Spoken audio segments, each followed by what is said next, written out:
Amazing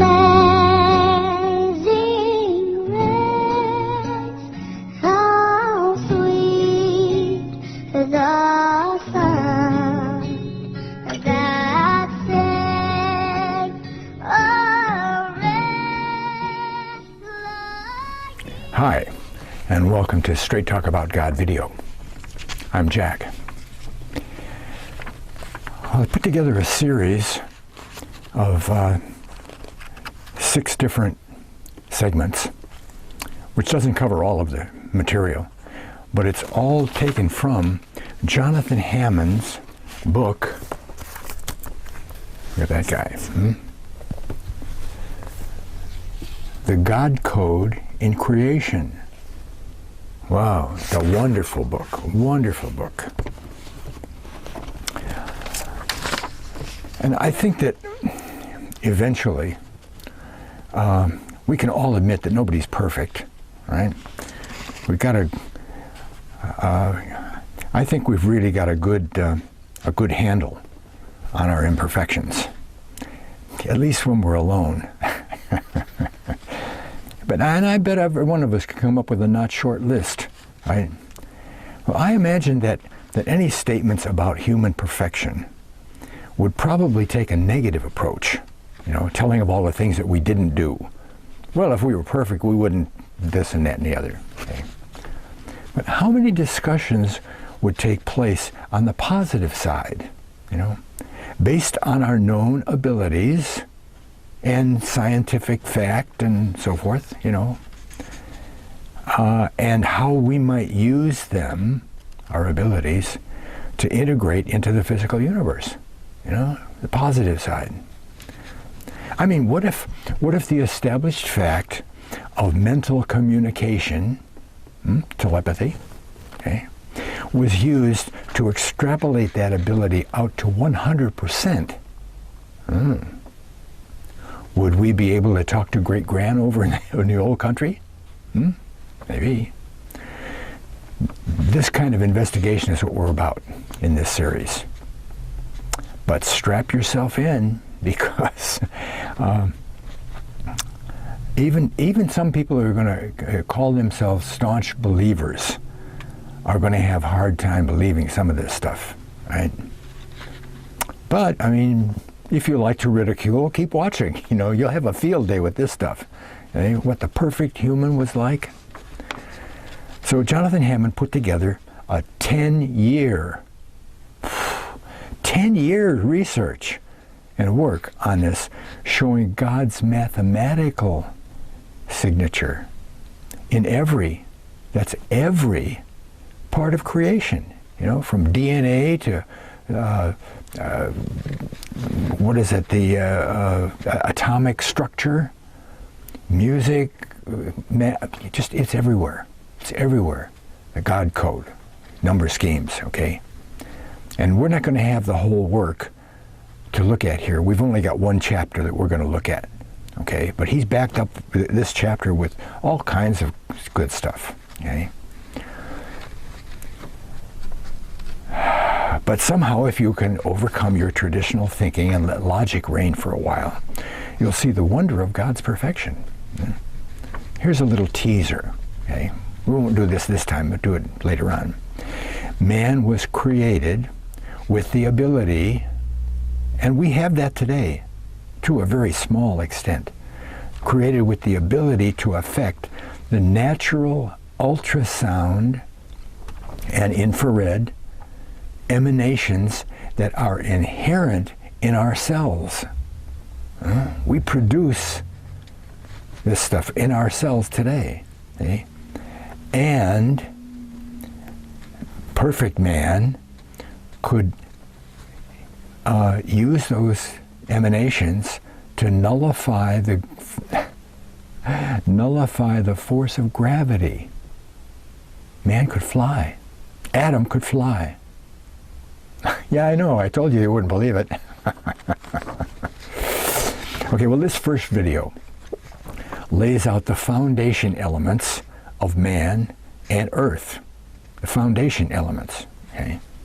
The next part is where Hammond outlines God's version of our present-day technology, God's version. Okay? Here are just a few. There's about 12 of them. Okay? Communication. What was communication like in Adam's time? There were no phones. Okay? Weaponry. Oh, he had a howitzer in the backyard. No, he didn't. There was no weaponry. There were no industry, right? Okay? But he might have needed weaponry. Transportation. No planes. No cars. Not even a bicycle. Okay? Okay? Power distribution. In Adam's time, there was no power grid. But there was plenty of power available. How did they get around? What did they use? Agriculture? What was agriculture like? You know, big combines running up and down the fields with Roundup? Yeah, no. There was none of that. So how did agriculture accomplish? You know, and production. What was production like in Adam's time? Who was producing anything? Eh? And also maybe even computer processing. That kind of stuff. This particular section about all of these technological things will be broken up into appropriate sections. And I'm not going to cover all 12 of them, just a few. And then we're going to finish off with the second Adam, capital S, capital A, second Adam, and how he was able to use his 100% mind. That's the key. See? Adam was 100% perfect, not only in his body, but in his mind. His DNA was 100% working and efficient. Ours isn't, you know. They don't even know what 95% of our DNA does. They call it junk DNA. All right. Okay, what was Adam like? What was man like? Basically, not the individual things, we'll get into those, before sin. Okay? Have I got the right page here? Right. Okay. When Adam was created, now, you see the print in here? Huh? See how print and everything? This is like a college treatise, okay? A PhD thesis, whatever. See? So I'm going to have to be looking down a lot, okay? Just bear with me. When Adam was created, he was the pinnacle of God's handiwork in creation. Right? Bound within Adam's physical makeup was the genetic potential for virtually every single human being that ever lived, lives, or will live in the future. And every one of Adam's trillions of cells contained the entire genetic information of all of us today, which means that a single cell of Adam's would contain all the genetic potential of all humans spanning several thousands of years. 6,000 years at least since he was created. If this seems absurd to believe, just remember that each one of us began with a single cell before we grew into the multi-trillion cell creature of hundreds of types and cells, and the very same way the entire human race consists of hundreds of different ethnic and cultures that span several 100 billion people over 6,000 years. I mean, there's 700 billion people right now alive. What about 100 years ago when we weren't alive and they were? You know, those billions and all the way back. It all began with one man, Adam. In other words, when Adam was created by God, all of us were created as well. Since our mathematical genetic number was literally written and sealed within Adam's own body, fresh from the hand of God. Okay? Also, bound within Adam was a unique and divine purpose that God had designed within his existence. The purpose was to live and function forever. Forever. He's working for God. God made him to live forever. Made it possible. Okay? While serving God in all his glory and power. That purpose and man's eternal life, however, was bound up within the condition of absolute obedience to God. You don't obey, you don't live forever. Okay. What's it say here? The obedience to God would be a living, powerful shield of protection.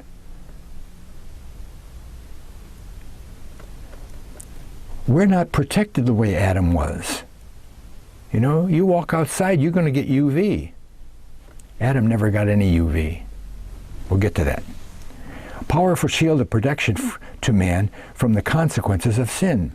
But once man chose to deliberately disobey God, that shield would collapse and allow the consequences of sin to compromise man even further, eventually to death and eternal separation of God, from God. The choice of obeying God or disobeying God was solely within man's own power, and God did not force it otherwise. Adam was created to live forever, to help God. What did he say? God gave Adam dominion over the earth. You're in charge of the earth now. Satan was in charge, but he fell. Now we've got the Adam backup plan, if you heard me talk about that before. Adam backup plan. Tend the garden. Have dominion over all the animals and the birds and the fish in the sea. Well, Adam had to have some pretty fantastic abilities in order to do that. All right? But he had to be protected from all the things that we aren't protected from. That protection was provided by several different things. Okay? The magnetic field was one. He talks about that earlier. This one we're going to talk about now is the second defense, is a canopy. A canopy around the whole earth. The second defense that the earth has against harmful radiation is the firmament shield of solidified water. Now he's going to say firmament a lot, and canopy sometimes. It's all the same thing, canopy around the whole earth, completely covering the earth of water, frozen of course. This would be the core of the filtering system God erected against shortwave radiation.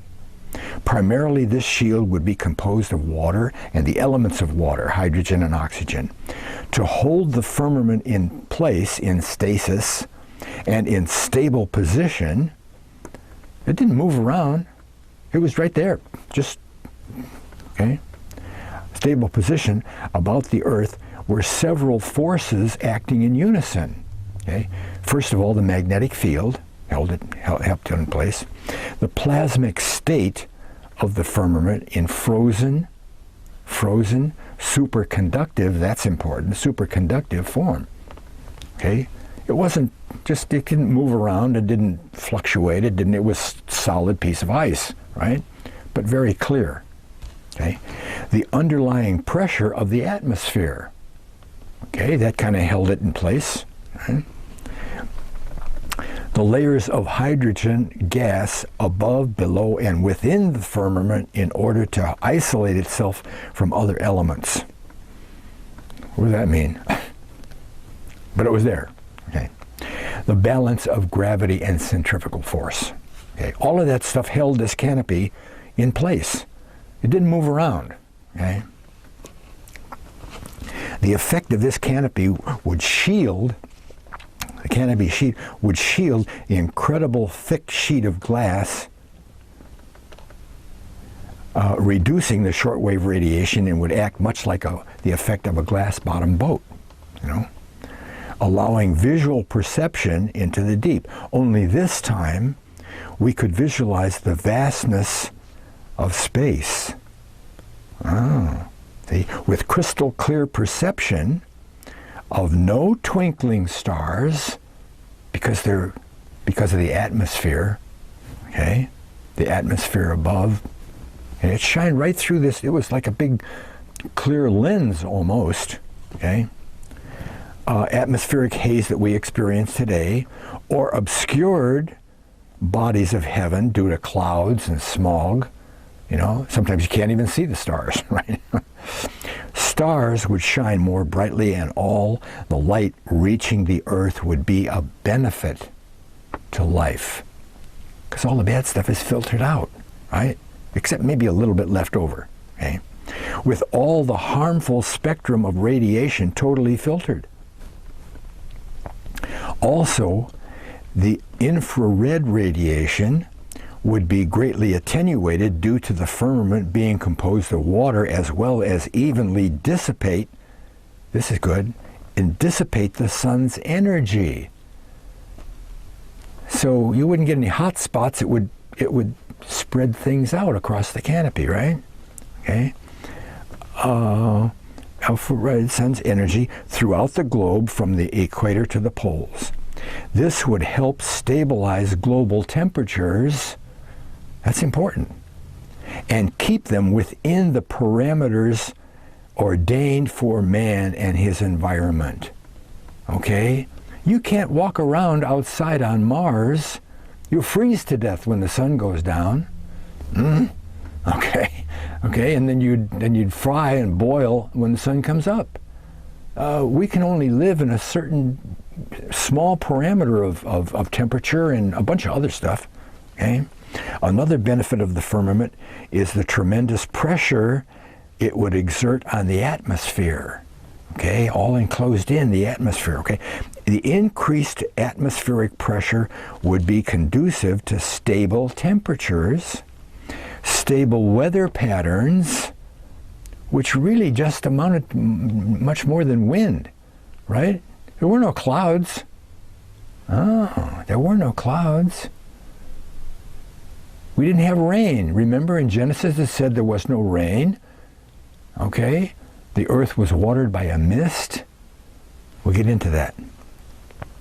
The increased atmosphere, stable weather patterns, and all life with enhanced respiratory conditions.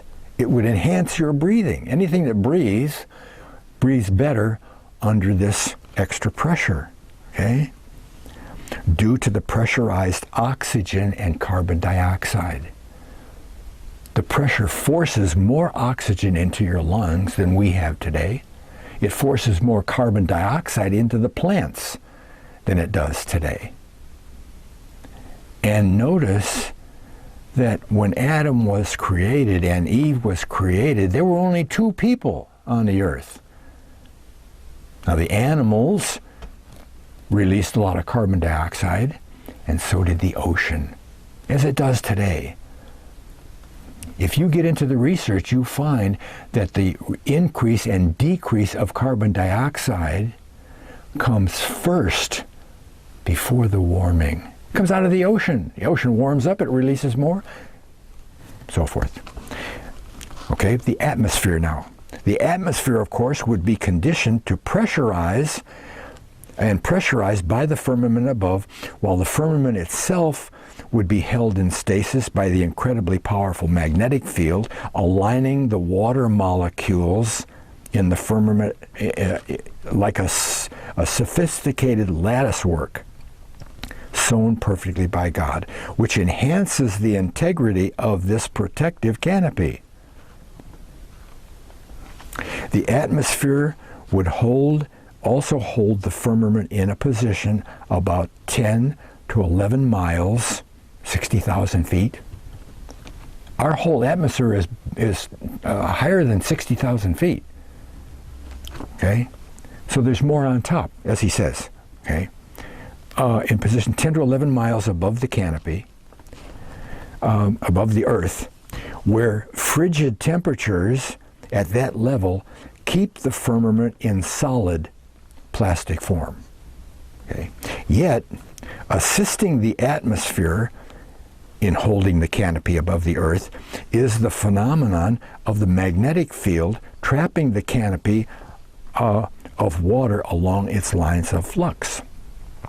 However, the atmosphere would be divided in two by this firmament shield, with its primary atmospheric gases, the beneficial ones basically, beneath the canopy, under, okay, and the secondary gases above the firmament. The dividing of these gases would also prove beneficial to the Earth environment in several ways. The weight of the ozone, water canopy, and the atmosphere combined at the Earth's surface would be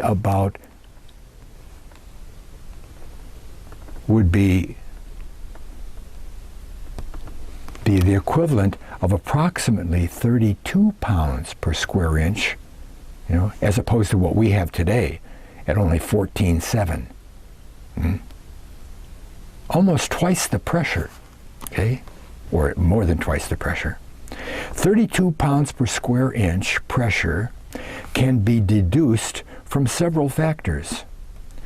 Bearing in mind that the perfect design, well, we won't go into that, okay?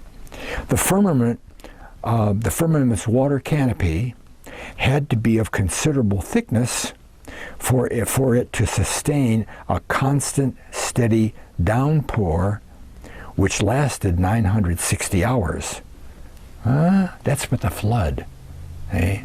The asteroid comes in and it hits the canopy, busts it up, and it wobbles, and it eventually melts down, and 40 days and 40 nights it rains. Fountains of the earth come up during the flood, and the windows of heaven. Well, where did all that 40 days of 40 nights rain come from? From the canopy when it broke up. Neat, huh? The resulting effect of this watery sphere surrounding, again, it's a sphere, it's a whole, okay? Watery sphere surrounding the Earth's surface, combined with the atmospheric gases, including the large layers of hydrogen, helium, and ozone, would be more than double the atmospheric pressure that we have today. But it would eliminate all of the harmful radiation completely, anything that was left over from the canopy. Okay. This high pressure of about 32 pounds per square inch absolute would solve the remainder problems that God had to eliminate. Temperature extremes. We can't live with temperature extremes, okay? Unless you go in the house and, shut all the doors and build a fire, right? Adam didn't have that. Destructive weather. There was no weather, right? Respiratory strains, straining to breathe, airborne diseases, and unbalanced water cycle. Need water to live, right? Okay. The atmosphere at 32 pounds per square inch produced tropical conditions throughout the globe, even at the poles. Okay. This thick blanket of gases would act as a heat sink, dispersing thermal energy evenly over the Earth's surface. Another anchor in stabilizing the temperatures as well as weather patterns, and again, that's probably just wind, right, is the incredible amount of water vapor that would and could be suspended in this atmosphere of increased pressure.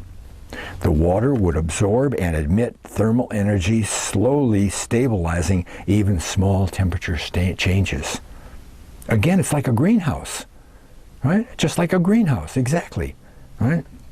The water canopy would even assist the thermal stability of the atmosphere by dispersing the sun's rays evenly throughout the globe. Okay?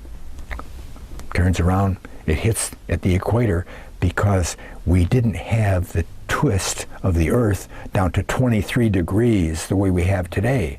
So the sun didn't travel up and down, okay? It was right at the equator, and it spread out evenly over the whole globe. There was no 6 months of darkness down at the South Pole during the summer in the North Pole. Right?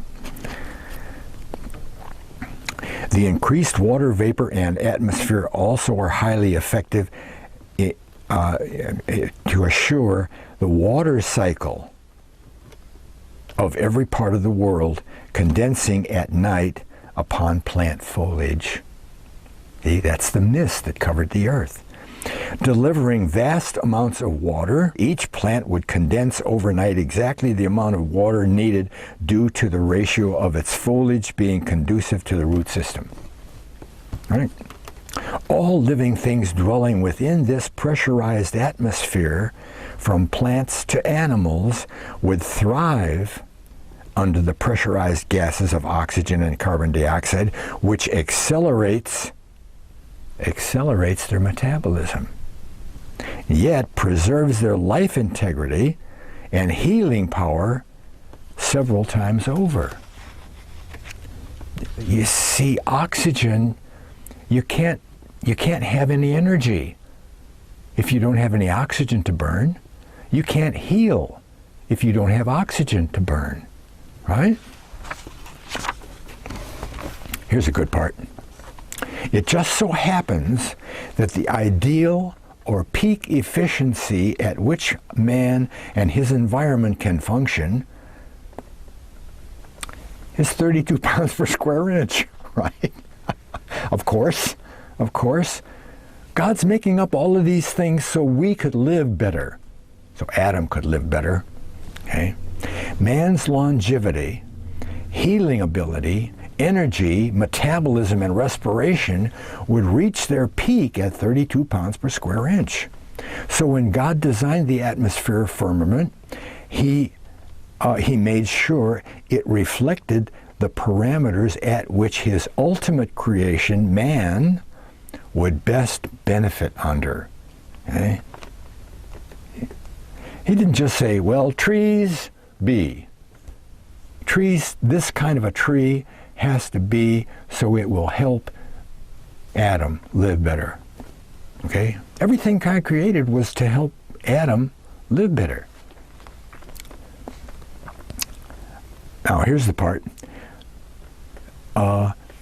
Also, a particular creature called a pterodactyl, flying lizard, flying dinosaur, pterodactyl, okay, would find that anything less than 32 pounds per square inch pressure would make it impossible to fly.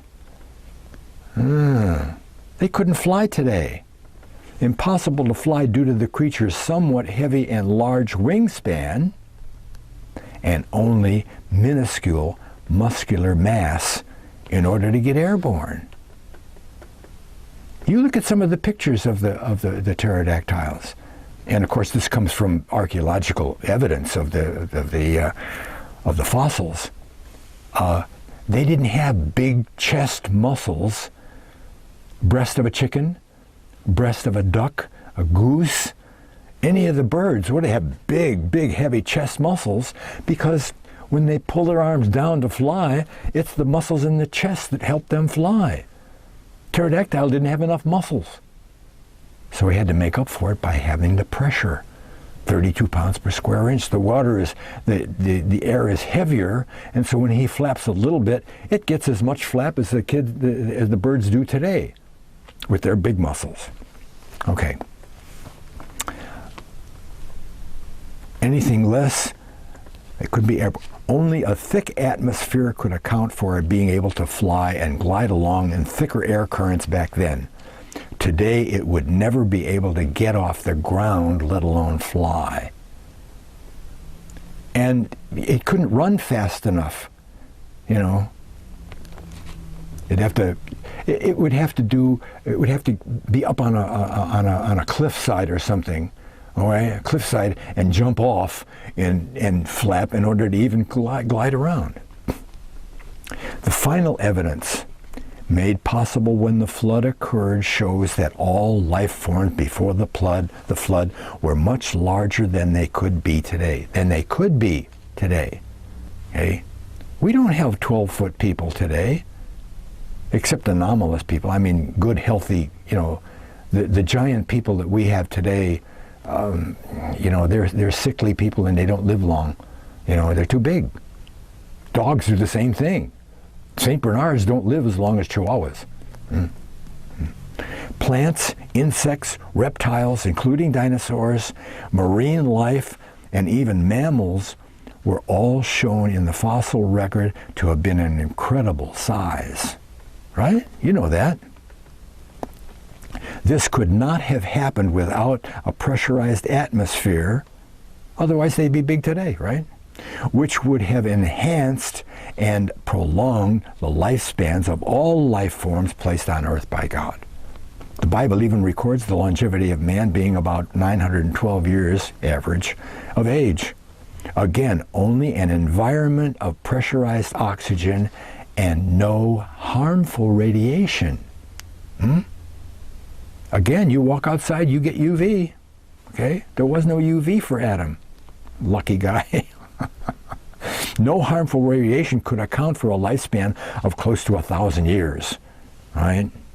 Therefore, with the first and second day complete, that was on the second day that we just talked about, God would now begin to lay the first foundation of life.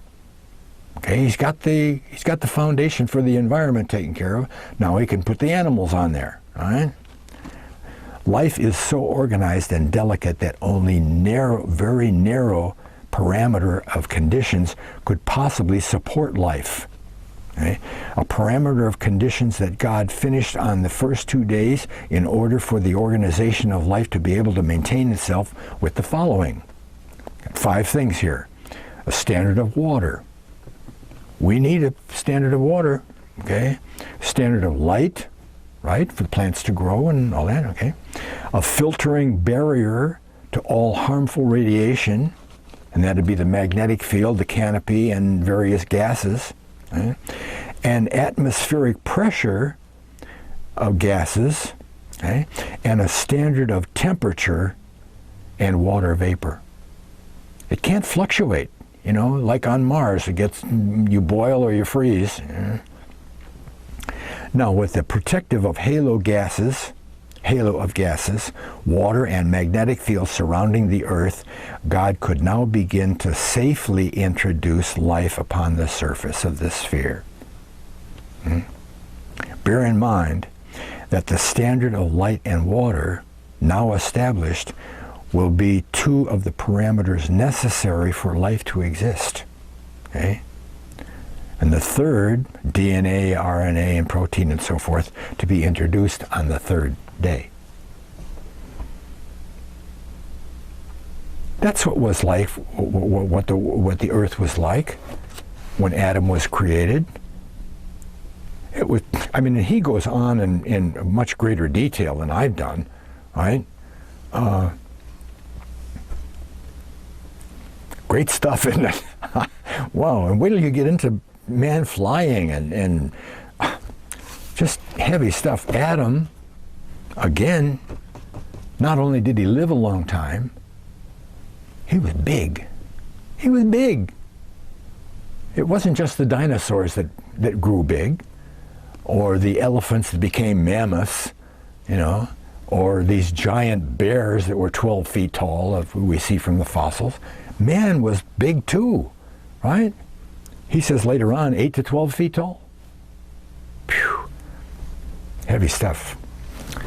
Okay, let's see. Now we're going to be skipping through what Hammond wrote, so I won't be able to, I hope it won't be too disjointed for you. But next time, we're going to look at God's perfect version of today's technology. Like I mentioned earlier, communication. Communication, no phones, okay? Well, thanks a lot for watching. God bless.